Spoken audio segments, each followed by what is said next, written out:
We're in the village of Ballycotton in County Cork, Ireland. A local leaves the house early in the morning to go for a daily run. Music in his headphones, fresh cool air, and a scenic route are ideal conditions for a good workout. The jogger runs along the road on the coast of the Celtic Sea. There was a strong storm last night, and now the sea looks calm. The man runs along the top of a low cliff and notices a huge vessel. An old rusty cargo ship 250 feet long lies on the beach, right among the rocks. No people on board. It seems the ship has been here for ages, but the local is sure this vessel wasn't here yesterday. A little later, it turns out this is the same ship that the sailors from the HMS Protector saw 5 months ago, thousands of miles from this place. The cargo ship, called the Alta, was built in 1976. Nobody knows who used it all this time and for what purposes. It's only known that in 2017, the ship was purchased by a new owner and marked with the flag of Tanzania. It's important to say that almost all cargo ships are equipped with AIS, Automatic Identification System, which is needed to track ship movements in the ocean. Since 2015, something strange started happening with the Alta's AIS. The ship disappeared from the satellites, then reappeared again. Over the past few years, this ship had changed several names and flags. It's not surprising that its AIS shut off and turned on numerous times. It's said that some of those who disable AIS on their ships do so to hide outlaw activities. The ship's captain, whoever it was, clearly didn't want to show the Alta's movements. As AIS showed in 2017, the ship had sailed near Greek port cities. The Alta made 12 stops in 3 such cities in different parts of Greece. Then, the AIS signal disappeared, and 10 months later, the Alta reappeared near the northern coast of Africa, 1,200 miles from Greece. In September of 2018, the ship was sailing about 1,400 miles southeast of Bermuda, and at that time, the crew members started having problems. There were 10 people on board the Alta. On September 19th, the ship's engine failed right in the middle of the Atlantic Ocean. The nearest shore was very far away. The ship began to drift. As days passed, the crew couldn't fix the vessel. Food supplies were running low. The crew started to panic and tried to contact someone. The situation got worse as a strong hurricane was approaching the place where the ship broke down. Crew members contacted the U.S. Coast Guard. On October 2nd, a helicopter headed towards the ship. Food and water were unloaded on the Alta. This was enough for the crew to bide their time for several days. About a week later, a rescue boat sailed about 1,500 miles to reach the Alta and help the stranded sailors. Shortly before the start of the hurricane, American rescuers succeeded. The entire crew of the wrecked ship was taken to Puerto Rico. The Alta remained drifting in the ocean. After a while, another ship arrived to tow it to the coast of Guyana. Then, something went wrong again. The ship was hijacked. Who did it and why remains a mystery to this day. But then, for some unknown reason, the thieves decided to abandon the ship and left it to drift in the ocean. For almost a year, the ship's location couldn't be tracked. Then, in September 2019, the vessel was found by the British Royal Navy. How the Alta was able to cover the distance across the Atlantic and wash up on the coast of Ireland is unknown. An investigation has been launched in Ireland. It's necessary to identify the owner of the vessel and find a responsible person to take on the task of towing it. But no one has since been found. Once, an unknown person called the Irish authorities and introduced themselves as the owner of the ship, but didn't provide any evidence. Several barrels of oil were found on board the Alta. To dismantle the ship, the Irish authorities will need to spend about 10 million euros. Local residents are annoyed by the wreck too. Corroding metal is bad for the environment, and kids have already snuck on board and posted a video on the internet from inside the abandoned ship. The further fate of the Alta remains unresolved. It's still lying there. That ship sailed in the ocean for just 2 years. Now imagine if some other managed to drift for 38. In all that time, no one could catch this ship, and people still seek it. That vessel is called the SS Baychimo. It was a merchant ship owned by a Canadian trading company. In 1931, the ship got stuck in ice off the coast of Alaska. A strong snowstorm began. The team waited a week for it to end, but the storm only intensified. One day, the weather improved a bit, and part of the team was evacuated to the nearest city. Another part of the crew, with the captain, set up camp near the ship. The storm started again and didn't stop for a long time. The blizzard was so heavy that the ship's captain couldn't see beyond his arm's reach. Finally, when the storm was over, the captain saw that the ship simply vanished. He decided the Baychimo sank during the storm. A week later, the ship was found, drifting near the place where it was lost. The hull of the ship was damaged so badly that it was unsafe to sail on it. The captain decided to abandon the ship. However, it didn't sink. For the next 38 years, it was drifting at various points along the Alaskan coast. Several times, people climbed on the ship, including native Alaskan residents and a group of researchers. Attempts to save the vessel from the sea ended in failure. The salvage operations were hampered by drifting ice and bad weather. The last time it was seen was in 1969. The ship was frozen and blocked by the ice. In 2006, the government created a special project to find the Baychimo. However, in all these years, the ship still hasn't been found. Its fate is unknown. It's likely that the ship has finally found peace and is now lying on the seabed of the Chukchi Sea. The voyage started just like any other. The cargo ship SS Cotopaxi is making another journey to Havana, Cuba to deliver coal. It's November 29, 1925. For Captain Meyer and his crew, leaving Charleston Port, South Carolina, it will be the last trip the ship ever makes. Its route ran through the Bermuda Triangle. 2 days into the trip, the Cotopaxi sent out a distress signal. It had got caught up in a strong tropical storm and turned over on its side. The wind was very strong and there was powerful lightning as well. Rain gradually filled the ship's hold. Then there was a bright white flash, and the ship disappeared without a trace. Later, its wreckage was found in the Gobi Desert, which is in a completely different part of the world. All 32 crew members, including the captain, were missing. Of course, the part about the Gobi Desert is fictional. For one of his movies, Steven Spielberg came up with the idea that the ship was moved there by aliens. Still, in real life, the ship was never found, and its crew really did disappear. It was officially declared missing a month afterward, and nobody could find the wreck. It seems like a classic case of mysterious things going on in the Bermuda Triangle. But most mysteries are solved sooner or later. In 2020, the Cotopaxi was found. A man named Michael Barnett had moved to Florida to study shipwrecks off the coast.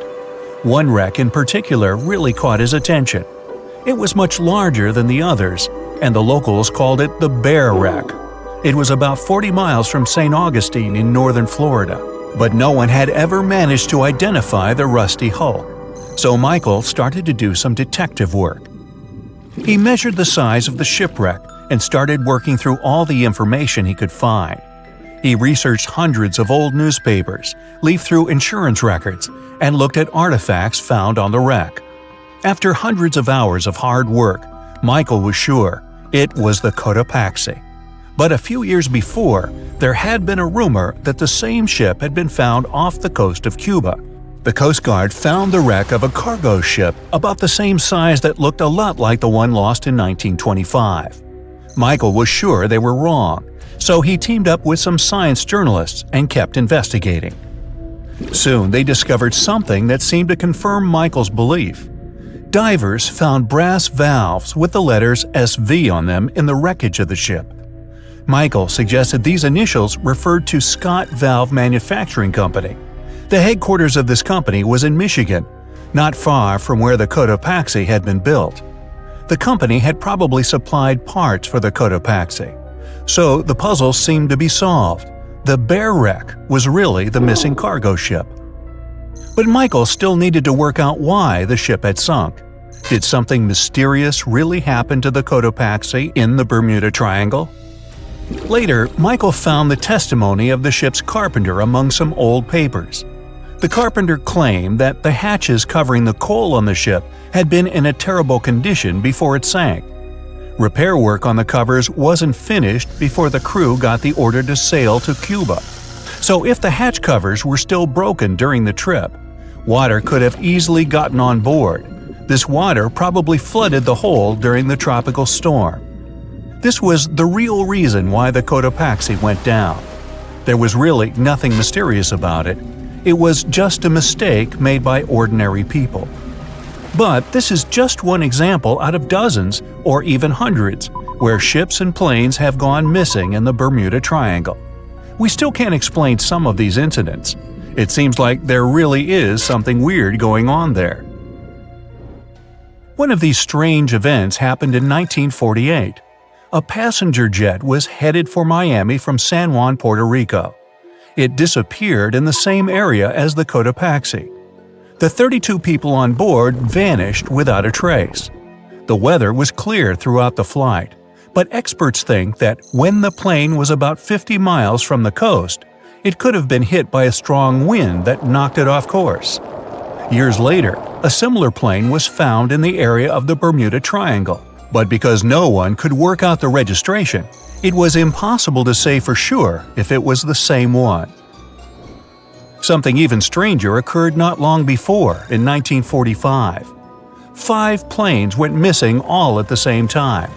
Some trainee pilots were practicing their navigation skills, but when they'd finished, it seems they couldn't find their way back home and disappeared. Many people assumed they just ran out of fuel. This seems likely, but still, the circumstances were really strange.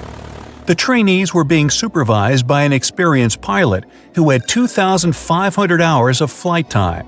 He would never have let a group of newbie pilots get that far away from their base. Even now, people still debate what could have happened. Some insist the pilots ran into something supernatural out there in the Bermuda Triangle. But who knows? And here's another freaky thing that happened there which no expert has been able to explain. Time travel. In 1970, Bruce Gernon was flying a plane from Andros Island to the Florida coast. When he was at 11,500 feet, a giant cloud appeared in front of him. It kept getting bigger and bigger, and he had no choice but to fly through it. As soon as he did, the plane was surrounded by darkness. It was as if the day had turned to night in a split second. Suddenly, Bruce began to see white flashes of light around him. They were so bright that they lit up the entire sky. But they weren't lightning bolts, although he couldn't really explain what they were. The plane continued through the strange cloud for almost a half an hour. Bruce noticed that the cloud changed shape during this time. The space around the plane turned into a tunnel. Then the tunnel started narrowing. Bruce became really tense as he tried to cope with the plane's controls. All his instruments and navigation equipment were going crazy, and the electronics stopped working. Then, a white light appeared at the end of the tunnel. Just like in the movies, the plane escaped the closing cloud tunnel at the very last second. Everything was fine, but now Bruce found himself in some white fog. He had no idea where he was. Then he managed to contact ground control. He was shocked when he learned that his plane was already in the airspace above Miami. It seemed that something impossible had happened. Bruce was meant to cover a distance of about 250 miles during the flight. This usually took 1.5 hours, but he had managed it in just 47 minutes, almost 2 times faster than normal. When Bruce landed, he went to check the amount of fuel left in the tank. It turned out he'd used up a lot less than the normal amount of fuel as well. Could there be a logical explanation for the time-traveling plane? Well, records show that a large number of sunspots were detected on the surface of the sun that day, and there was a strong solar wind. This could easily have made the electronics and devices on the plane go crazy. But what about the mysterious cloud? The Florida coast is a place where two large air currents meet. One has a high pressure and the other is a low pressure one. This causes a lot of storm clouds in the area. But people still debate how Bruce was able to cover the distance so quickly. Some people say that some kind of mysterious dark energy was involved. Others say it was a gravitational anomaly that curves space and time. Others think that Bruce is just a fraud. We still don't know the truth. So, is there really something supernatural about the Bermuda Triangle? Or is it all just coincidences and made-up stories? The truth is that no more planes and ships disappear in the Bermuda Triangle than anywhere else in the world. The sea, this unrelenting water beast, has been defying all attempts to tame it for centuries. Many ships driven by the wind have gone through the harshest parts of the world. Some have survived the struggle with the sea, and many have come off second best. It's the year 1834. A ship called the Pilgrim is setting a course to sail from California to Boston. The journey will venture around South America and then past Cape Horn of Chile. Richard signs up as a merchant seaman aboard the Pilgrim. This is his first voyage at sea. The crew tells Richard stories of the Drake Passage off Cape Horn, a route that's legendary for its dangers.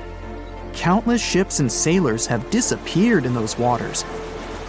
Since Cape Horn's discovery in 1526, it's quickly become known to all those that have sailed around it as the ultimate test of any mariner's skill and of any ship's strength. Those that have survived the journey call Cape Horn a sailor's nightmare. Jack the helmsman, a salty veteran, steers the ship towards this most dangerous of all routes. Jack has been aboard the Pilgrim since it was first commissioned in 1825. He's passed by the Horn many times, each time learning a different lesson from the tests provided by the sea. The Pilgrim has been refitted since its past voyage a year ago. Richard values Jack's experience, given that it's his first journey at sea.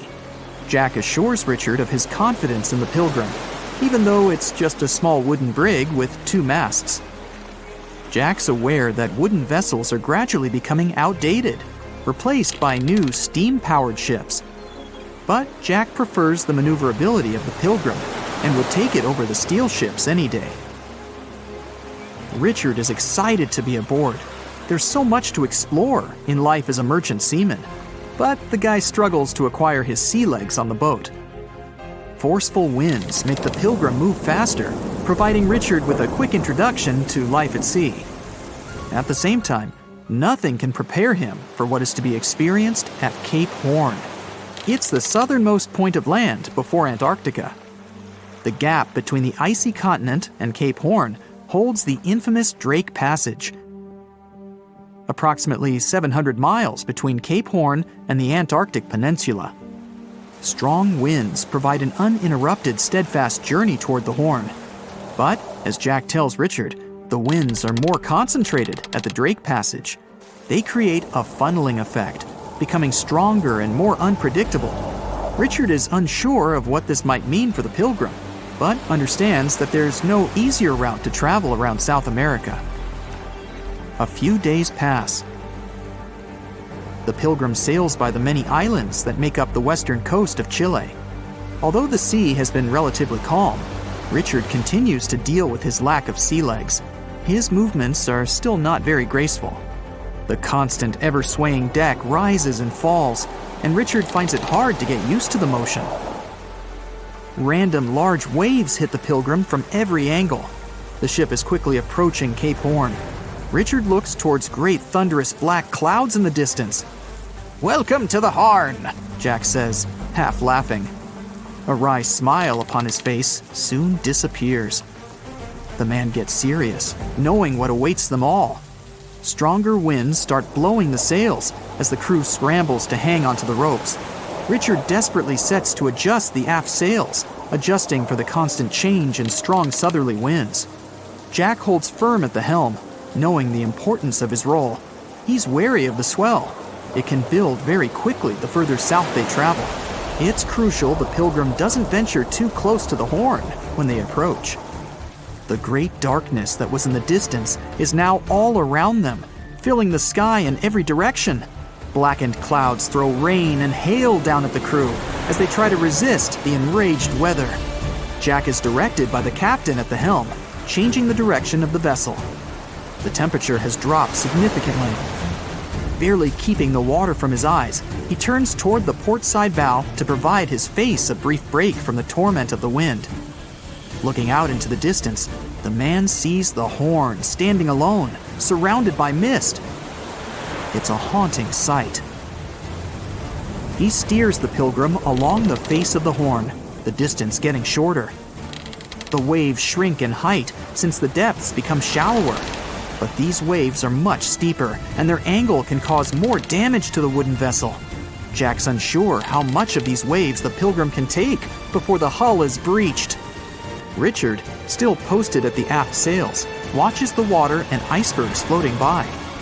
He's unsure how large they actually are, since they're mostly hidden underwater. But he knows to alert Jack if any get too close. Just one iceberg hitting the Pilgrim will be all that the hull can withstand. Dutifully, he watches over the side and into the distance. Icebergs aren't the only thing to look out for. Rogue waves are common in these seas as well.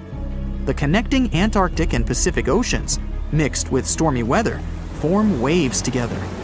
This creates much larger rogue waves. Such waves have been known to reach up to 100 feet tall. They can destroy most vessels in their path.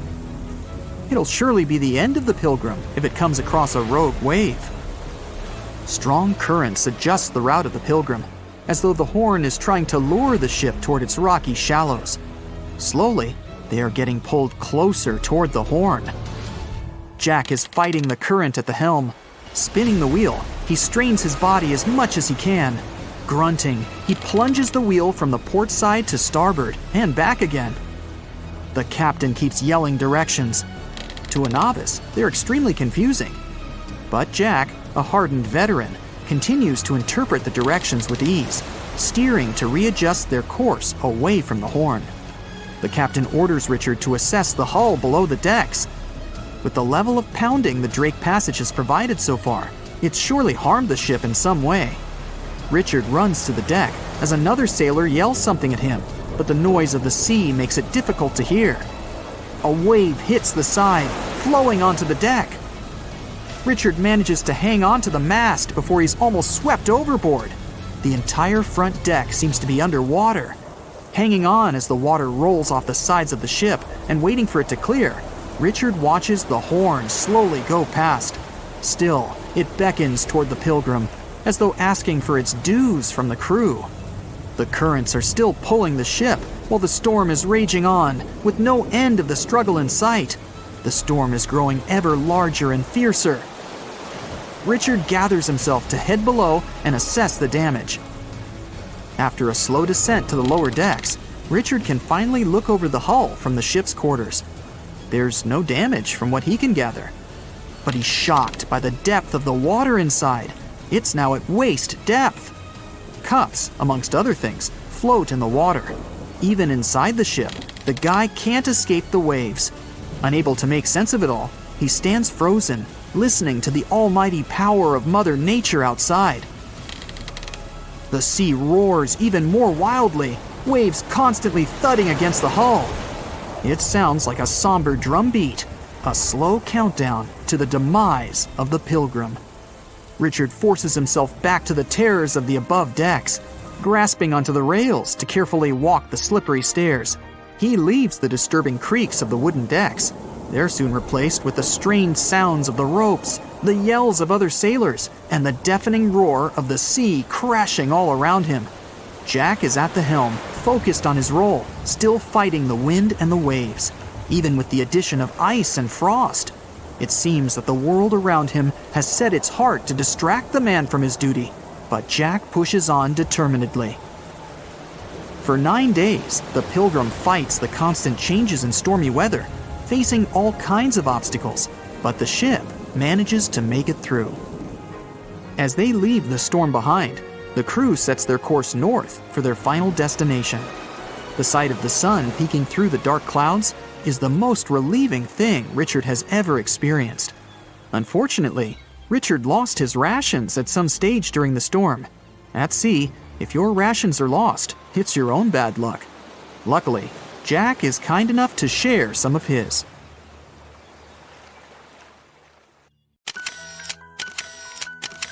At the beginning of the 20th century, somewhere off the coast of West Africa, a German steamship was leaving the port.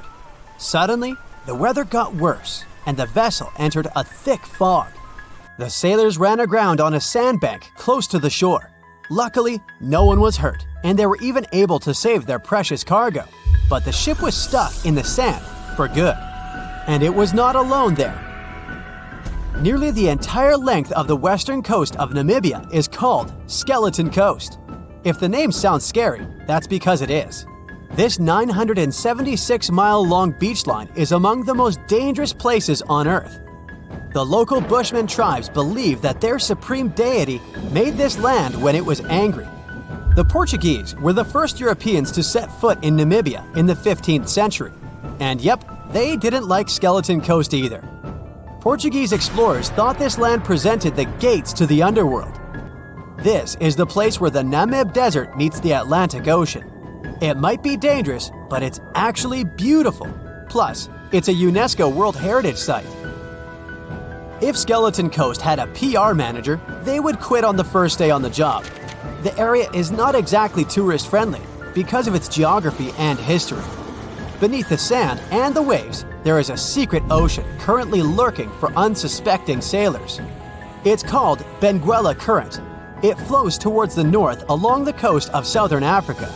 This part of the Atlantic is rich in marine life, but the current's land neighbor isn't that happy with the deal.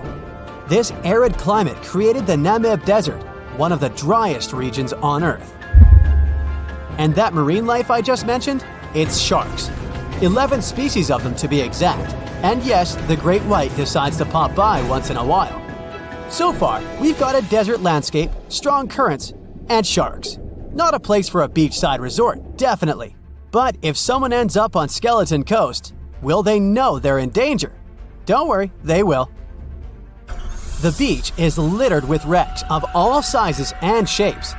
If you remember that German ship I mentioned in the very beginning, its massive and rusted stern is now sticking out from the desert sand. There are some 500 wrecks in total scattered along the coast, and it's a mixed crowd, from Portuguese galleons centuries old to ships that ran ashore here in the 21st century. A modern fishing ship called Zela India managed to slip from its tow rope in 2008 and ended up on Skeleton Coast. Okay, it didn't escape on its own, it had some help from the elements. But it's better to be a tourist attraction on a beach than to be broken up for scrap. That's where the trawler was originally going, poor thing. Skeleton Coast's most famous inhabitant, to call it such a place, is the wreck of the Dunedin Star. The British cargo liner ran aground here in 1942. The massive rescue operation that followed reveals why it's so dangerous for sailors to end up here. The rescuers managed to save all of the crew and passengers, but at a heavy price. An aircraft and a tugboat were lost in the process. It took the last of the rescuers a full 2 months to return home to Cape Town. Why, you might wonder? One look at the map of the region reveals the reason. It's an endless sea of yellow, which is the sand. There are so few roads here, so Skeleton Coast is hard to reach by land. There are also legal obstacles. You need a special permit to drive into the area. But the skeletons in the name of the area don't only refer to ships, they also stand for animal bones. Most of these belong to whales and seals. Many animals have adapted to the area, so lions and hyenas roam the coastline in search of a meal. Yeah, now there are hungry lions as well, as if those sharks weren't enough. Other animals with a temporary residence on Skeleton Coast include elephants, cheetahs, leopards, and giraffes. In 1971, the Namibian authorities established a national park here. But except for surfers, after an adrenaline rush, they don't get many visitors. You can understand why.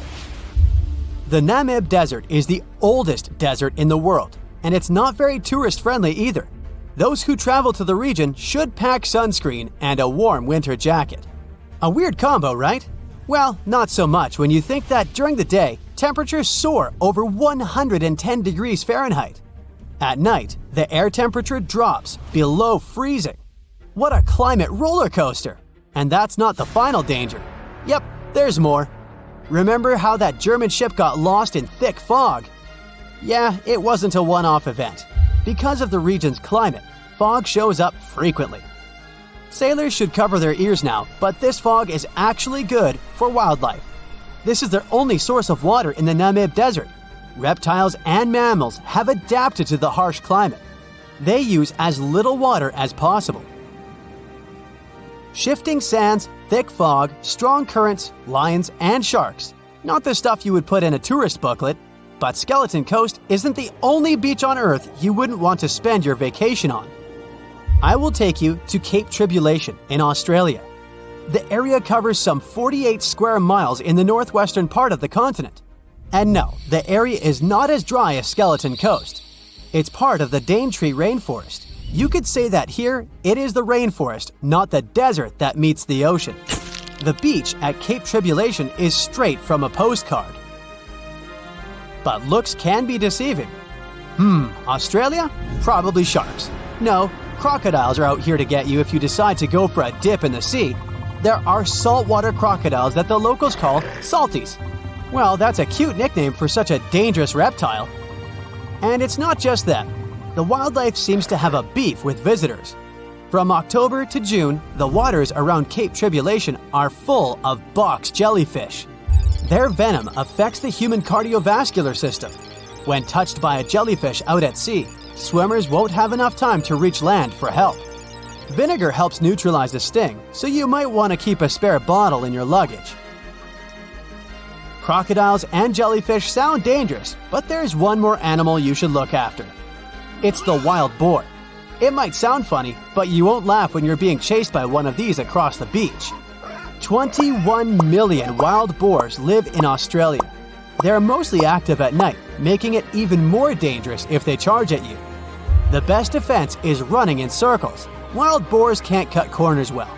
That's probably why we don't see many of them taking up careers as race drivers.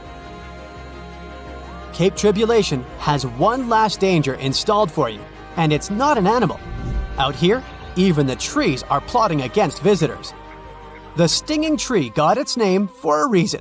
If you try to pick one of its beautiful red berries, it'll fight back.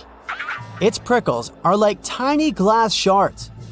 The less than pleasant effect on your skin will last for a month. Then there is this wait a while bush. Who keeps naming them like this? This long vine has spikes that grab hold and just don't let go. They are so strong, they can pull a human off a horse. You'll have to wait for someone to come by and save you from this thorny grabber. If you are about to cross this Australian beach from the vacation list, hold on for a second. Tourism is booming here.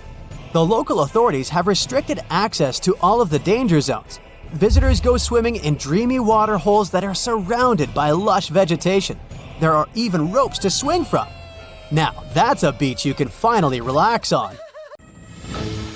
As an experienced sailor and the first man to ever sail non-stop on his own around North and South America, Matt Rutherford has seen a lot during his voyages. But what he saw in 2013 while sailing through the waters of the Atlantic with his colleague surely stands out. Some 800 miles off the coast of Bermuda, not far away from the famous Bermuda Triangle, they noticed a boat that seemed to be moving by itself. The sails weren't up and the motor wasn't running. The sailors decided to check if there was someone who needed their help aboard, so they moved closer to the mysterious ship. Once they got there, things only got weirder, as they realized there wasn't a living soul aboard. Rutherford started filming to document their discovery. The boat looked so awfully abandoned that they expected to find some pretty scary things in there. but it didn't stop Rutherford from searching the vessel. The boat, which turned out to be named Wolfhound, looked like an upscale one, probably costing hundreds of thousands of dollars. It was pretty weird to find it floating by itself in the middle of the ocean. It seemed like whoever abandoned it was leaving in a rush. There were clothes and other personal belongings all over the main cabin. Some parts of the ceiling had fallen and some drawers had popped open. The brave sailors decided to tow the ghost ship back to Bermuda. It wasn't easy because Wolfhound was bigger and heavier than their boat. After days at sea, the crew was running low on fuel and asked a passing freighter to stop and give them some gas. They kept pulling Wolfhound until the tow line got wrapped around the rudder and they realized they could get stranded in the Bermuda Triangle. So they had to abandon the ship. What really happened and how Wolfhound ended up in the middle of the ocean will probably remain a mystery. Rumor has it that it belonged to a member of the Royal Irish Yacht Club. The ship was going on its first voyage from Connecticut to Bermuda and then Antigua. It got in a terrible storm around 400 miles away from Delaware. The winds were so strong that the yacht suffered 2 knockdowns. A Greek cargo ship rescued the crew. They left the ship with an emergency beacon on. The rescued crew members shared that they saw the ship sink, which only adds more questions to the story. How did it get back to the surface? Does the Bermuda Triangle have anything to do with that? Christopher Columbus himself reported some unusual compass activity going on in this mysterious area while he was on his way to the New World. Despite the stories of more than 50 ships and 20 planes disappearing in the area, it remains one of the most heavily traveled shipping routes in the world. Some skeptics believe that this fact solves the Bermuda Triangle mystery. It could make sense because the busier the area, the more accidents happen there.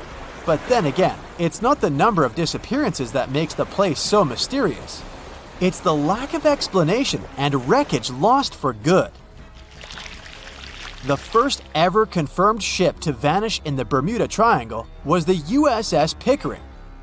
In 1800, it departed from the US on its way to the West Indies. The ship sailed into the Bermuda Triangle along with its 90-man crew. No one ever heard anything from them ever since. The popular explanation is that the ship was taken out by a storm. But because no one found any wreckage, we'll never know for sure. The largest ship that has ever disappeared in this mysterious area was the USS Cyclops. In March 1918, carrying a crew of 306 people, the USS Cyclops left Barbados and headed home to Baltimore. The ship passed through the Bermuda Triangle on its journey and vanished into thin air, or rather, water. The Cyclops never sent any distress signal and disappeared without any explanation or trace. The Bermuda Triangle isn't the only place in the world where ships go missing or mysteriously resurface. One of the most famous ghost ship stories would be of SS Baychimo. The large cargo steamer was built in Sweden. On October 1st, 1931, it got caught in pack ice. The crew decided to wait it out and managed to break free after a couple of days, only to get trapped again in less than a week. This time, they didn't manage to make it out. A rescue team went by air to save 22 of the crew members. 15 other members stayed in a wooden shelter they built not far away from the ship. Their plan was to wait out the winter and get back aboard. At the end of November, a strong blizzard was rushing through the area. When it was over, Baychimo seemed to have gone away with the storm. The captain decided it must have broken and sunk, but a few days later, a local hunter informed them that he had seen the ship around 45 miles away from their camp. The crew managed to find the ship and took the most valuable cargo from its hold. They had fears that Baychimo wouldn't live through that rough water. but it did manage to survive after all. Once the ice was gone, it floated away and ended up drifting along the shores of Canada and Alaska. Many people reported seeing the ghost ship in an open sea. Some even tried to board it to save the ship, but the weather didn't allow it to happen. The last time someone saw SS Baychimo was in 1969, 38 years after its crew had left it. It could still be drifting somewhere in the ocean. The story of MV Hoita happened in the South Pacific. The ship was originally a wooden luxury yacht. After serving for 20 years to various owners, it became a merchant ship. In 1959, it set on a trading voyage that was supposed to last around 2 days. When it didn't reach its destination on time, no one was worried at first as things happen in the open waters. After another day, and no distress signals from the Hoita, it was obvious that something serious was going on with it. There were 25 people aboard, and their families wanted to find them. A search and rescue crew worked for 6 days looking for the ship, or at least its wreckage, in an area of nearly 100,000 square miles. That's 1.5 times as big as Florida. Sadly, the mission had come back with no results. It seemed like Hoita had disappeared without a trace. A month later, another merchant ship noticed Hoita drifting in the ocean, miles and miles away from its original route, and none of the crew members or passengers were on board. The cargo had also disappeared. The lifeboats were also gone, so the people must have escaped the ship hoping to save themselves. It turned out that the crew had been trying to get help as they tuned the radio to the International Distress Channel. But the damaged cable didn't let them send the signal any further than 2 miles. It also looked like when they were leaving the ship, the crew took the logbook with them, and we still don't know what exactly happened to Hoita. Family members of those who were on board are still looking for answers. One professor claims it must have been a corroded pipe that leaked and flooded the vessel, but we'll most likely never know for sure. In the Pacific Ocean, near Japan, there is an area nicknamed the Devil's Sea. It's believed to be one of the 12 vile vortices around the Earth. Some people claim that vile vortices have weird things going on in them because the pull of the planet's electromagnetic waves is stronger there than anywhere else. The most famous ship that disappeared in the area was a fishery patrol vessel in 1952. The ship went there to investigate the vessels that went missing previously and disappeared along with 31 crew members. Scientists who don't believe it was a mysterious disappearance blame the underwater volcano eruption for what happened. Thick fog is rising over the ocean as the sun is slowly sinking towards the horizon. It's hard to see further away than a few dozen feet, but that's enough to notice a hulking, skeletal shape in the distance. As your ship approaches the figure, your heart beats faster, and then you make out the details of another vessel, abandoned by the looks of it. Ghost ships do exist, and their mysteries aren't always solved. Take MV Hoita, for example. It was a wooden vessel built in 1931 as a luxury yacht. It had served well to various people over 20 years before it was bought by a Samoan sailor and became a merchant ship. In 1955, though, Hoita's service came to an abrupt and mysterious end. On October 3rd, it set sail for another trading voyage that should have taken no more than 48 hours. Delays happen in the sea, so when Hoita didn't arrive on October 5th as scheduled, there was little worry yet. But then it failed to come on the following day too. There was no distress signal or any other sign of Hoita's presence anywhere between its departure and arrival points. A search and rescue party was dispatched to find the ship, and for 6 days, they were scouting the area of nearly 100,000 square miles. On October 12th, the mission returned to the base empty-handed. Hoita vanished without a trace. It was only a month later that another merchant ship, Tuvalu, noticed the missing vessel far away from its route, drifting in the open sea and listing heavily. The sailors boarded the ship and found that all of its crew and passengers, 25 people total, were missing, along with all the cargo the vessel had been carrying. The radio was tuned to the International Distress Channel, meaning that the crew had been trying to ask for help, but they couldn't reach anyone because the radio cable had been damaged, limiting the range to 2 miles. The lifeboats were missing as well, indicating that people on board must have left the ship. Unfortunately, they seem to have taken the logbook with them, leaving the rescue team clueless as to what had happened. Even today, the mystery of MV Hoita hasn't been solved yet. No one knows where the crew and passengers had gone and what had caused them to leave. SV Carol A. Deering wasn't a ghost ship in the usual sense of the word. There are no sightings of it in the open sea. Instead, it was found on the shore, but the circumstances of it running aground are a puzzle shrouded in mystery.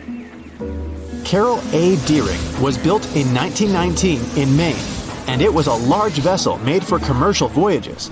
Unfortunately, despite its large cost of construction, it had only served for a year before its last trip. July 19, 1920. The ship was traveling from Puerto Rico to Rio de Janeiro via Newport News to deliver a cargo of coal. It was almost halfway to the final destination when the captain fell seriously ill, and the crew turned back to drop him and his son off and replace the captain. The voyage went without incident, but when it came to Barbados in December to resupply, there were strange moods among the crew. The first mate didn't seem to be happy with the new captain. No one paid much attention to it back then, when they probably should have. The last sighting of Carol A. Deering at sea was on January 28, 1921, when a lightship noticed it off the coast of North Carolina. There was some commotion on the quarterdeck of the ship, where the crew were normally not allowed. Then, another vessel sighted it, but there was already no one on the decks. On January 31st, the merchant ship was found hard aground in the Diamond Shoals, a site notorious for numerous shipwrecks that had been occupying there for centuries. When the search and rescue party boarded the ship, they found it abandoned, the log and personal belongings of the crew gone, along with the 2 lifeboats. There is still no answer to what happened on board of Carol A. Deering that January, although the most popular version was mutiny. Maybe we'll never find out the truth though. SS Baychimo is perhaps one of the most notable ghost ships in history. This large cargo steamer was built in 1914 in Sweden and plotted its way dutifully over 16 years, trading provisions for pelts with native tribes of Alaska and Canada. But then, on October 1st, 1931, Baychimo got caught in pack ice. At first, it seemed the crew would be able to wait it out and continue on their route because the ship broke free in a couple of days. But in less than a week, it became caught again, this time for good. In another week, a rescue party was sent to fetch 22 of the Baychimo's crew, while another 15 remained behind to wait through the winter if necessary and get the ship back. But a month later, after a powerful blizzard struck their camp, the sailors went out of their shelters only to find the ship gone. Luckily, a few days later, a native hunter told them Baychimo hadn't been lost yet. He'd seen it about 45 miles from where they had been stationed. They managed to track it down, but decided the ship wouldn't survive the winter. So they took the most valuable cargo from its hold and abandoned it. They were wrong though. SS Baychimo did survive that winter, and many more that followed. When the ice broke, it sailed away on its own, drifting listlessly along the shores of Canada and Alaska. There were numerous sightings of the ghost ship, sometimes adrift in the open sea, and at other times stuck in the pack ice again. People attempted to board and salvage it, but weather conditions or lack of equipment always prevented them. SS Baychimo was last sighted by native Alaskans in 1969, 38 years after its abandonment. What became of it later remains unknown. The story of SS Orang Medan is one of the most puzzling and harrowing ghost ship stories of the 20th century. No one even knows for sure if the ship even existed in the first place. It wasn't recorded in Lloyd's Shipping, the International Register of Ships, which makes it either a tall tale or a vessel that avoided being officially recognized for some shady reasons. In any case, the accounts as to what happened to the Medan vary. According to most reports, it was carrying some unknown cargo in the Indonesian waters when a distress call was received by another ship in the vicinity. The officer on duty heard an SOS message, but its contents are different depending on the accounts. The message did not repeat, and the crew of Medan didn't answer to any attempts to contact it back. The ship that received the distress call hurried to the rescue, but they only reached the vessel the following day, when it was already drifting and slightly listing. When the rescuers boarded the ship, they found that none of the crew had survived. However, one lifeboat was missing, which implied that there was at least one crew member who managed to escape. What happened to the rest of the people on board remains a mystery to this day. Still, there are no hard facts about this story, so we might never find out whether SS Orang Medan was actually a ship and not a thing of fiction. SV Zabrina was a 3-mast sailing barge built in 1873 for river trade ships in South America. She served for well over 4 decades, proving to be a sturdy and reliable ship. It was later transferred to Europe, where it continued serving its purpose well. But then, in October 1917, Zabrina set sail on a regular voyage only to be found ashore several days later. Mysteriously, although the ship was perfectly intact, the entire crew of 5 and the captain were gone. There is no direct evidence or hard facts as to what really happened that day. The most convincing theory is that the crew were washed away from the deck because of an underwater explosion. And then the ship sailed ahead without them. But the truth, as always, remains unknown. It's 2018. You get up early in the morning to go ashore and catch some fish. You come to the spot you were yesterday, throw the hook into the sea, and wait. The float is twitching. You've caught some fish, but hey, hello? Why aren't you doing anything? Right now, you don't care about the fish. You're looking at something in the distance. You open your mouth in surprise, since you see a huge ship stuck on a shoal. It wasn't here yesterday, so it got here at night. Okay, it'll probably sail away sooner or later. You fish for a few more hours. During this time, you observe the ship and notice no movement there. Is it empty? Boats and the Coastal Service are sailing from the shore to the vessel. You decide to check it out too. You get in your old boat and go there. The mist descends to the water, making the ship look creepy. The colossal vessel is rusty and empty. But where is the whole crew? And how did it get there? The Coast Guard comes on board. They search the hold, the cabins, and the upper deck. There's someone's stuff, some remnants of food supplies, notebooks, and clothes. Everything suggests the crew has disappeared for some reason. Fishers who noticed the vessel first didn't see anyone coming down from the board. No radio signals were sent to the port, and no one reported about the ship. It appeared here from nowhere. The only chance to get any information is to look at the number and name of the vessel. This is Sam Ratulangi, PB 1600. The Coast Guard checks the information, studies the data of all the country ships, and no way. One company built the boat in 2001 in Indonesia. People used it to transport heavy loads across the seas around Asia. The ship had been properly operating for 8 years. People were delivering industrial goods to different points in the region, but something went wrong. In 2009, Sam Ratulangi was sailing near the coast of Taiwan, and that's it. There were no further records about it. There were no reports in any port. Everyone thought it must have drowned, so no one had been looking for it for years. And then, 9 years later, it appears here, big and rusty, off the coast of Myanmar, without sailors, without fuel. An investigation starts. City services are trying to find out the names of all the sailors working on the ship and find clues that would lead to solving this mystery. They also hope the ship owner will appear soon. They find 2 tow ropes on board. This means that some other ship towed Sam Ratulangi to this place. Then they identify and find 13 crew members. These people say they wanted to reach the factory in Bangladesh to repair Sam Ratulangi. Another vessel helped tow the ship, But then 2 cables tore off, and a storm began. No one wanted to stay on board during such weather, so the crew members left it. No one knows what the ship has been doing for the last 9 years, and how it was possible without people on board. And here's another, much more mysterious ship story. On February 16, 2020, locals found a large cargo ship stuck on a rocky shore off the coast of an Irish village. The boat looked rusty, with holes in the hull and rotten parts. People hadn't seen this vessel the day before, so it appeared there at night. The last time people saw the Alta cargo ship was a few months earlier, thousands of miles off the coast of Ireland. That day, the Alta was sailing in the waters of the Atlantic Ocean. Another ship, the MS Protector, noticed it. MS Protector crew members tried to contact the ship, but received no response. The people on board realized that they were facing an empty vessel.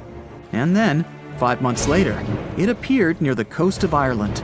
There are more questions than answers in this story, but we managed to find something out. In 2015, the Alta appeared and disappeared from the radar several times. Any ship has an internal tracking system, so people can track its route using satellites. But Alta crew members often disabled this system. Perhaps they were engaged in some illegal activity. Anyway, in 2017, the ship often sailed between the ports of Greek islands. Then, the tracking signal disappeared and appeared only 10 months later, off the coast of North Africa. During this time, the ship changed several flags. In September 2018, the Alta was southeast of Bermuda and headed for Haiti. Then, the crew started facing problems. First, the main engine failed right in the middle of the Atlantic Ocean. The ship began to drift. Several days passed, but the crew members weren't able to repair it. They began to run out of food and water supplies. The situation got even worse when they found out that a hurricane was approaching the place. Fortunately, they managed to contact the U.S. Coast Guard. A helicopter flew to the Alta on October 2nd to bring them some supplies. There was enough food for several days. Then, a rescue boat sailed to the ship. It evacuated all the sailors and delivered them to Puerto Rico before the hurricane. The Alta had to drift alone in the ocean. After a while, another ship approached the Alta to tow it to the shores of Guyana. But at this moment, everything went wrong. Someone stole the boat, disabled the tracking system, and sailed away in an unknown direction. After almost a year, the MS Protector found the empty Alta in the waters of the Atlantic Ocean. And then, 9 months later, the ship without a crew sailed to the shores of Ireland.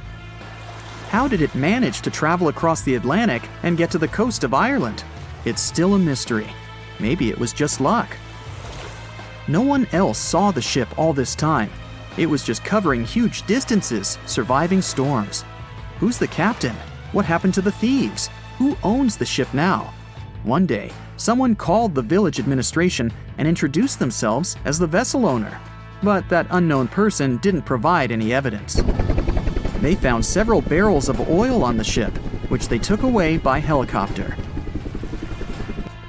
The Alta was rusting. Corrosion of metal could damage the environment. The vessel had no commercial value, yet it would have taken millions to get rid of it. There were 3 options for what to do.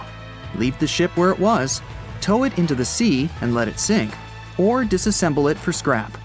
But nature had its own plans. Storms and strong waves split the hull into 2 parts. The Alta was drifting without a crew in the waters of the Atlantic Ocean for about 2 years. But this is nothing compared to a ship that was traveling for 38 years. The record belongs to the SS Baychimo. It was a merchant vessel owned by some trading company. In 1931, the ship found itself on the ice off the coast of Alaska. Its movement slowed down. A thick layer of ice blocked the ship, and a strong storm only made the situation worse. The blizzard was so intense that the crew members couldn't see anything but a white veil in front of their eyes. Sailing any further was impossible. The team had to wait for the storm to end. They waited for a day, 2, 3 days. A week had passed, but the snowstorm was only getting stronger. Then, one day, it grew weaker. the crew members split into two teams. The first team went to the nearest city. The second group, along with the captain, stayed on board. They set up camp next to the ship and waited for the blizzard, which had started again, to end. There was zero visibility. And finally, one day, the storm was over. Great! And now, wait a minute. But where's the ship? The SS Baychimo just disappeared during the blizzard. The captain was sure that the ship had sunk, so he left along with the crew. Then, a week later, they saw the vessel drifting near the area where they had lost it. The hull was damaged so severely that it was unsafe to sail on it. Repairing the ship would be pointless and expensive, so the captain decided to abandon it. He was sure that it would go underwater sooner or later, but it stayed afloat for the next few days, the next few months, and a few years. People had reported seeing it at various points along the coast of Alaska for 38 years. The last record of the SS Baychimo is dated 1969. Those who saw it claimed the ship was completely frozen, almost merged with the ice. Some people planned to start an expedition to find the ship, but all attempts were unsuccessful. The vessel is probably lying somewhere on the deep sea floor.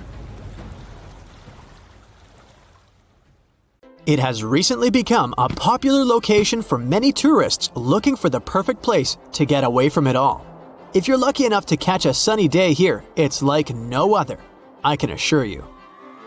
Chances are, you'll end up having loads of foggy days, but let's be honest, they have a special allure of their own. This enchanting smile-shaped island is called Sable Island. It's located 190 miles from mainland Nova Scotia. It wasn't accessible to the general public until 2013. That's when it was added to the list of National Parks of Canada. You can get here either by plane or by water.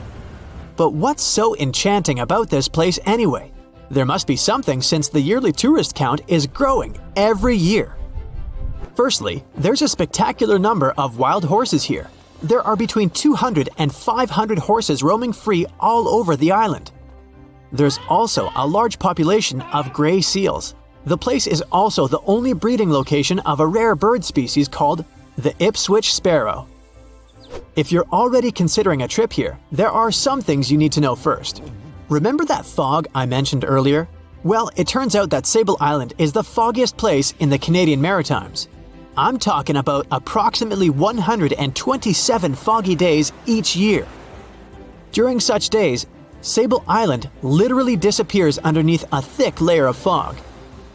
You won't be able to explore the place on your own either. The local regulations state that visitors need to travel within a group, and they also need to keep a 197-foot distance from the wildlife they can encounter here.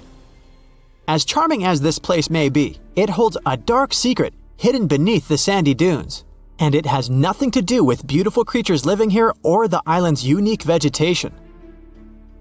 Apart from being known from its horses and seals, Sable Island is infamous for an overwhelming number of shipwrecks. Over the years, about 350 ships have ended their lives here, on these sandbars. When survivors described their experiences, they usually mentioned harsh weather conditions near this mysterious island. The island also made its way into literature when it was described in a book called The Perfect Storm, which was written by Sebastian Junger and published in 1997. The book was so successful that it was later adapted for the big screen in 2000, with George Clooney playing the leading role. The first recorded shipwreck near Sable Island dates back to 1583. The boat was named the HMS Delight and was under the command of British adventurer and explorer Sir Humphrey Gilbert. Only 17 people managed to survive the catastrophe by escaping in a small boat. Records mention that they spent 7 days at sea before reaching the shores of Newfoundland. In 1884, another vessel named the Nicosia struggled in the thick fog as well. The ship was completely destroyed, but fortunately, all 18 crew members managed to survive. The captain's son was almost lost at sea when a lifeboat capsized when he was climbing into it. He somehow managed to stay underneath the lifeboat, which was completely submerged. When this lifeboat righted, he eventually emerged from the water and was rescued for the second time. The years between 1947 and 1999 were relatively quiet on the island. In 1999, though, a yacht called the Merrimack ran aground near the shore of the island at about 2 a.m. on July 27th. The 40-foot fiberglass boat had a crew of only 3 people. Natural gas exploration workers, who were luckily not far away, rescued them. The crew managed to fly safely to Halifax the next day. The owner of the Merrimack tried to recover his boat by hiring local fishermen. Unfortunately, this operation was unsuccessful, since only the fittings of the yacht were eventually saved. It took no more than 6 weeks for the sand and waves to crush and completely break up the hull of the Merrimack. So what is it about this place that's so dangerous for boats? Does it have anything to do with the weather? Or maybe there's other forces at play? The explanation turns out to be a bit more complex, and it wasn't easy to figure out, at least not way back in the 1500s. First of all, the island is located close to one of the world's richest fishing grounds. Since it's also near one of the major shipping routes between Europe and North America, hundreds of vessels sail past it each year. The likelihood of shipwreck increases when there are so many boats roaming around the area.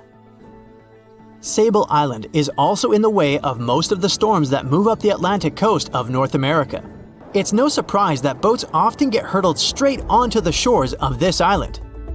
The weather has a lot to do with it too. During the summer season, the warm air from the Gulf Stream creates a dense fog as it merges with the cool air by the Labrador Current that passes by the island. Other currents don't help the matter. Sable Island is next to the meeting point of 3 major ocean currents: the Gulf Stream, the Labrador Current, and the Belle Isle Current.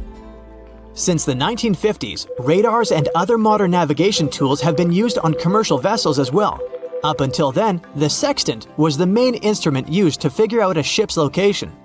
It doesn't mean that sextants weren't accurate, but this instrument couldn't work properly without a clear view of the sun or stars, which means it didn't help much in dense fog, such as the one surrounding Sable Island, or when it was cloudy. Often during bad weather, the captain of a ship navigated, relying on their experiences and intuition based on the ship's speed and direction. That's why most of the survivors in shipwrecks near Sable Island said that the captain had simply miscalculated the ship's position, crashing into Sable Island by accident. This dusty, sandy land is as unfriendly to ships as it is to trees. There's reportedly a single tree on the whole island, and it looks a lot more like a bush. It's actually a pine tree. And since the famous island horses don't see it as much of a food source, it somehow managed to survive. Reports say that the tree was planted back in the 1950s. Local authorities were trying to grow a forest on the island to make it a bit more welcoming. They've planted tens of thousands of trees over the years, more than 69,000 evergreens, 600 fruit trees, and about 55 pounds of pine seeds, along with other plants which could survive the conditions on the island. But they were no match for the extreme weather and sandy soil. Out of all those plants, just one pine tree is still alive. Thanks to its resistance, it has even become a symbol of Sable Island. Interestingly, for around 40 years, the island also had just one inhabitant. Can you imagine that? One person living on a remote island for so many decades? It's the story of a woman called Zoe Lucas. She chose to surround herself with the only residents on the island: the horses, the gray seals, and the many species of birds. An esteemed naturalist, she mentioned in an interview she gave back in 2017 that she was used to living on the island and that she never got lonely. To survive here, she had to put together an essentials kit. It included a notebook to take notes and a pair of binoculars to study the wildlife. You can safely assume she wasn't scared of the intimidating surroundings, since she decided to eventually call this place home. At first, Zoe wanted to set up camp on one end of the island, near some abandoned buildings. But eventually, she settled in a wooden house near a bunch of sand dunes. A Canadian institution called the Meteorological Service of Canada put together the simple construction back in the 1940s. Parks Canada operates the building these days. Zoe's work included gathering as much data on the local horse population as possible. It could help scientists better understand how they managed to adapt to the unfriendly environment. She also helped gather the debris that made it to the shore to help track pollution levels. Among all the rubbish that she collected, there was a refrigerator and a crate full of fresh peppers. Some other specialists eventually started working rotating shifts on Sable Island to offer the brave woman a little bit of company now and then. In 1945, 5 TBF Avenger aircraft took flight for a routine training exercise around the Bermuda Triangle.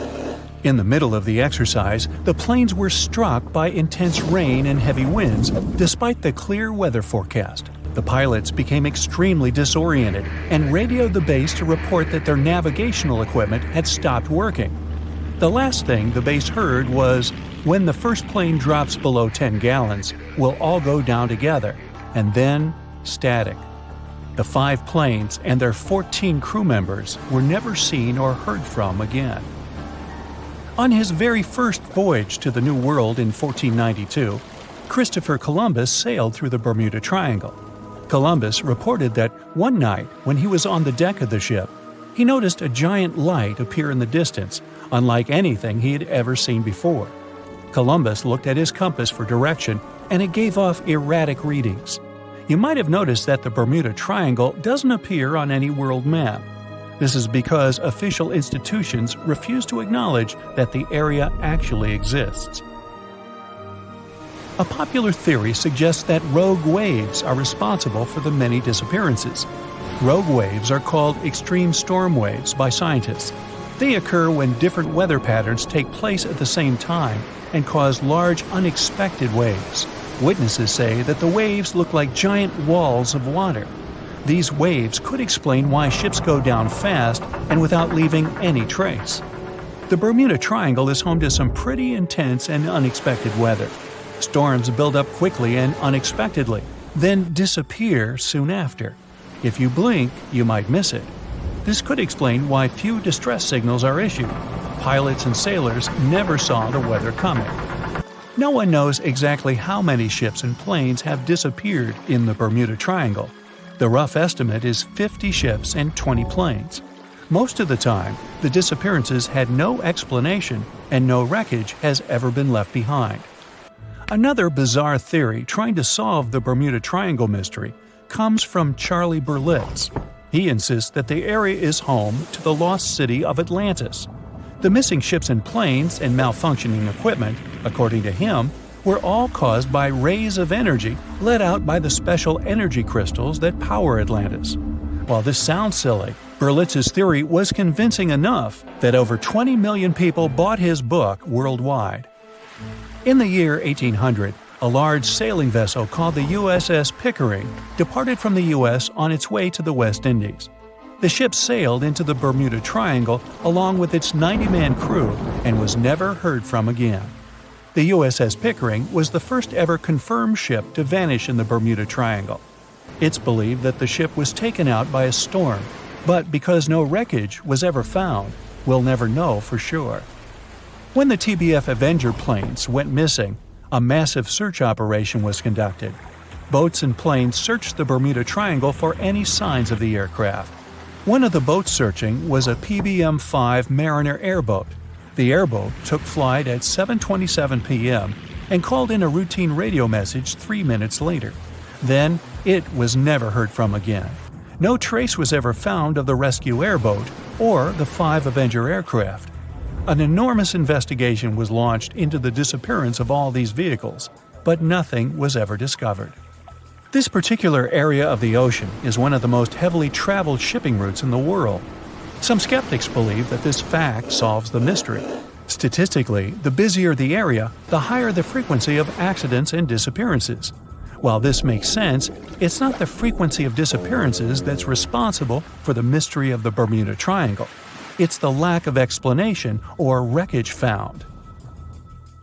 On the ocean floor, decomposing organisms let off large concentrations of methane gas that gets trapped under the water. This gas can build up until, boom, it ruptures. The gas surges up to the surface and erupts. If a ship was in the area of one of these ruptures, the water would become much less dense and cause the ship to sink rapidly and without warning. Scientists believe this could be the cause of the many disappearances in the Bermuda Triangle.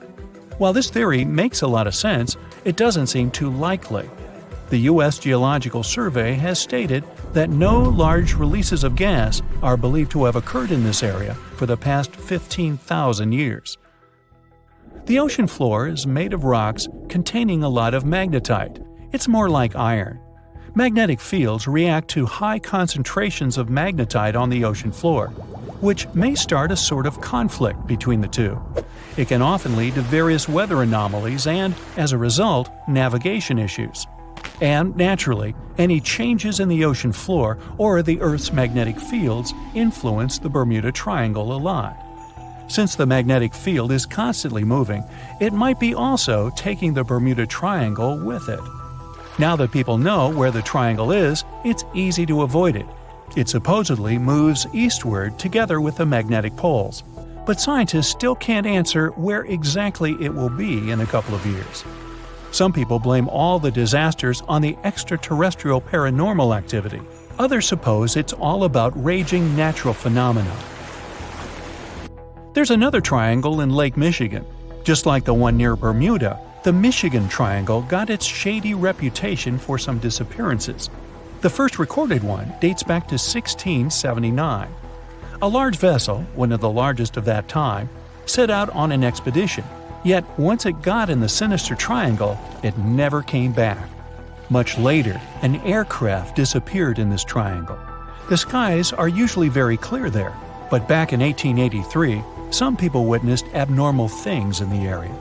Some claim to have seen large blocks of ice falling from the skies, and the crew even managed to save one as hard proof. Meanwhile, the Pacific Ocean Mystery Area is another sinister triangle. Off the south coast of Japan, not far away from Tokyo, there's a sea where plenty of ships met their doom, disappearing without a trace in these waters. They call it the Devil's Triangle. Some scientists believe the cause of anomalies is the environmental changes. Also, there's a really high concentration of methane hydrates on the bottom of the ocean in the Pacific Triangle area. You're deviating from your original course and sailing in the wrong direction. There's the Caribbean Sea near the triangle, peppered with small islands. The seafloor here isn't deep. The ship can get in shallow waters. And now the ship is stuck on a shoal, and you have no idea where you are. If this were the 21st century, the ship's captain would be able to reach the shore using GPS and other modern navigation. But the most interesting thing is that the compass would work correctly this time, since the magnetic North Pole hasn't already coincided with the true one for a long time in the territory of the Bermuda Triangle. The agonic line is somewhere far away from here. There are no problems with navigation now, but for some reason, this is where ships disappear. In fact, not just here. Throughout the Atlantic Ocean, there are places where many more ships were gone. The Bermuda Triangle is not even in the top 10 of such places. One of the main reasons why many ships are lost here is that one of the most popular shipping routes in the Atlantic passes through the Bermuda Triangle. And the more ships in one place, the more shipwrecks. Simple probability. Then, it just starts getting weird. Other theories say that there's a space-time rift in this region. Ships and planes fall into this rift and end up in the past or the future. But for some reason, there's not a single proof of this myth. There's no reason to think that the rift is hidden somewhere here. The base of an extraterrestrial civilization is located in the Bermuda Triangle. Visitors from other galaxies steal sea vessels along with the crew, so no one finds the wreckage of the ships. This is also a popular myth that has no scientific justification. The Kraken lives somewhere in the triangle. It's a huge squid that sinks ships and also is a legend that sailors tell each other. However, gigantic squids live in the depths of the ocean. They can grow to the size of half a train car, but no cases have ever been recorded where they sunk a large vessel. And in the area of the Bermuda Triangle, they have never ever been seen.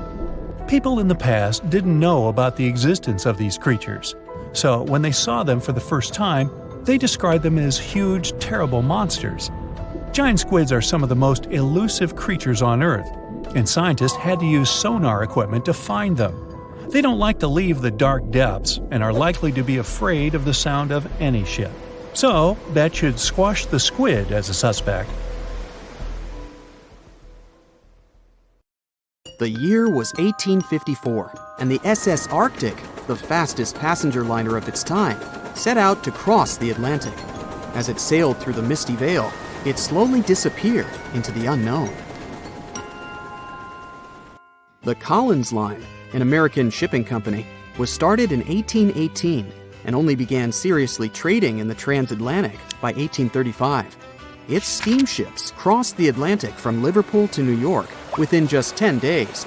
Doesn't sound like a great speed today, I know, but back then, the same thing took other ships several weeks. Light on the water with their wooden hulls, powering through with a strong steam engine, those steamships were the favorite choice for many high-profile people. What could go wrong with such an advanced ship, they thought. This reminds me of some other ship everyone believed to be unsinkable. But anyway, back to the Collins Line. It grew to be a serious contender on transatlantic routes, with only one other competitor, the Cunard's Line. It was a British company also aiming to be the main force through the Arctic Passage. In 1835, the company received a new ship that traveled to Liverpool and came back to New York with the largest cargo ever at that time. From then, the Collins Line was steadily growing. It seemed like there would only be future successes for it. Unfortunately, their lavish ships became costly to run with the amount of coal used. Massive power along with weak wooden hulls meant they needed many repairs after each voyage. So, every trip ended up being expensive. But since the ships were safe and had a great reputation, people were willing to pay the price, and the company was definitely not in crisis. They had achieved something no one had managed to do before them. Like I told you, their ships crossed the Atlantic in a whopping 10 days, and Edward Collins, the owner, was very determined to maintain the pace. Their 5 ships easily outran the Cunard's Line of only 3. With this great praise, it provided more attention. Though the Cunard's ships were slower with their iron hulls, they believed there was still profit, regardless of how slowly they sailed. Among Collins' ships, the Arctic, the third of them to be launched, was the largest, reaching 284 feet long, with 2 side-lever steam engines, each with 1,000 horsepower. The paddle wheels made 16 revolutions a minute when at full speed. At the time of its launch, the press called it the most stupendous vessel ever constructed in the United States. But glamour and fame couldn't avoid what would come next. On the 27th of September, the Arctic was on its journey from Liverpool to New York, continuing a speed pace through the thick fog. It's possible that by that moment, after 4 years of record-breaking trips, the crew became overconfident with their sailing and the ship. Going only 50 miles from Newfoundland, they carelessly continued through the fog with no radio contact, sonar, or any other form of identifying objects, equipped only with Morse code. A smaller ship, the SS Vesta, which operated as a fishing vessel, often worked around Newfoundland. It was passing through the same path as the Arctic and crashed into its side. Shocked by the collision, the captain of the Arctic offered help to the much smaller Vesta, but it was soon clear that the damage that seemed minor on the Arctic was far worse. Beneath the waterline, a hole was letting water into the hull. The cost of the much faster wooden hull now seemed less valuable. They steered toward land, trying to plug the holes, but they weren't doing so well, and the seawater continued to pour in, filling up higher and pushing the ship down. And finally, once the engine room was full, it put out the boilers, taking away the massive power the Arctic was once legendary for. They moved slowly until coming to a complete stop. The ship continued to sink, and the order was to abandon it. At the time, maritime law allowed for the Arctic to carry only 6 lifeboats, only capable of saving 180 people. The crew and some of the passengers managed to push their way aboard and took most of the seats on those boats. Things were pretty wild, and everyone forgot about their manners, not letting the ladies and the youngest ones board first. It took 4 hours for the Arctic to sink. 150 crew and 250 passengers were on board. Those that weren't able to find a lifeboat made a desperate attempt to build their own rafts from parts of the ship. 2 days later, only 3 boats made it safely to the shore. The other 3 were never found. Believe it or not, the rescue party also saved some people that had been clinging to the wreckage for 2 days. Unlike the crew, the captain went down with the Arctic, but amazingly survived. He would be only one of 85 people that made it out of the 400 on board. When the news arrived 2 weeks later, the public responded with great sadness to the losses. Great anger soon followed towards the poor safety measures in the crew. The press published demands to change the laws for more lifeboats. It only made sense to have enough for every person on board a ship. But they ignored those requests. This neglect would lead to more disasters in the future. Enough lifeboats would only come into maritime law some 60 years later, after the disaster of the Titanic. Edward Cullen's wife and 2 children were also aboard the ship and didn't return. He was heartbroken, but didn't stop running his business. The Collins line still had a reputation to uphold, the biggest, fastest, and most luxurious on the Atlantic. Edward Collins would now build an even better ship than any other. It was named the Adriatic, and it was the largest ship in the world, 354 feet long. With 2 alternating steam engines that had never been built of this size. These steam engines at the time were at the height of engineering, though today you can only see them in models and toys. With the new addition of 2 masts, the Adriatic would also be able to sail if needed.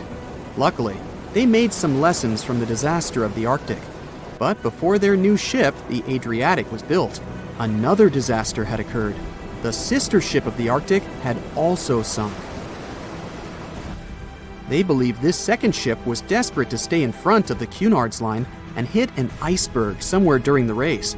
This weird contest took the lives of 141 people.